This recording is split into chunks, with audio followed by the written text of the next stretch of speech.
Hello, I'm Sue Cowley and welcome to this video series based on my book, Getting Your Class to Behave. In this first video, we're going to be looking at Chapter 1, the basics of behaviour management. And the first of the basics is about being definite. I'm really clear about the behaviours that I need for learning. And this basically falls into three sections. First of all, knowing exactly what you expect from your learners, setting your expectations.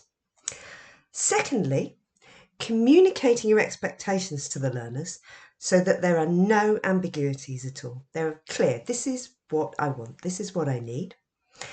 And then thirdly, the perception that you are confident that you're going to be able to get these things. And that's the tricky bit, especially if you're brand new to teaching. So let's deal with the first bit about knowing what you expect from your learners. And essentially, this is going to be based on your school behaviour policy. And your school behaviour policy will have a set of rules or expectations. But what you're not doing is you're not just giving your learners a list of the school policy. You're trying to communicate to them something about you as a teacher. Now, it's worth bearing in mind that your children will probably have heard these things many times before, particularly if you're working in secondary. So at the moment I work in an early years setting and we start with 2-year-olds and we communicate our expectations of behaviour to them. So by the time a young person gets to year 7 in secondary, they have been hearing these messages for 9 years. So it's not so much about giving them a list of things that you're going to expect. It's about that absolute clarity. This is what we need. And one example of this might be using the term one voice. So while you are with me in this classroom, I need one voice. Sometimes it'll be me, sometimes it'll be you, but we are going to listen to each other. And the clarity comes from your belief as a teacher that this is the kind of teacher you're going to be. So have a think about what your expectations are. And when I work with teachers, when I train teachers on behaviour and I say to them, how many expectations is realistic for a first session, they will inevitably say maximum of 3. So I think that's a really useful number to kind of work towards. And in the book, I talk about 3 expectations that you might possibly want to use. So one voice, showing each other respect, and always giving it a go. Then the next bit that's quite tricky really is communicating this to the children so that they're absolutely clear what you need.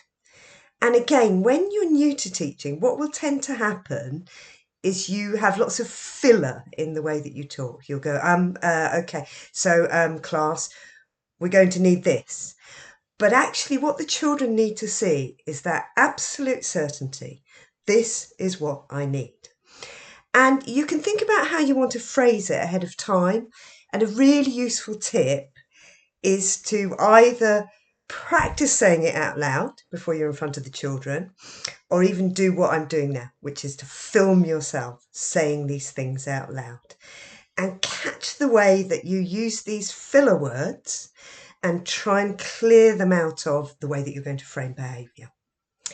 Now, the third bit of this first basic principle is the perception that you are confident that you are going to get it. If you think back to when you were at school, you will remember that you had teachers who you just knew you had to behave for. There was something about them. And it probably wasn't that they were harsh or strict. It was just that absolute confidence that they were going to be able to get you to do what they needed without becoming defensive and kind of getting into tit-for-tat arguments.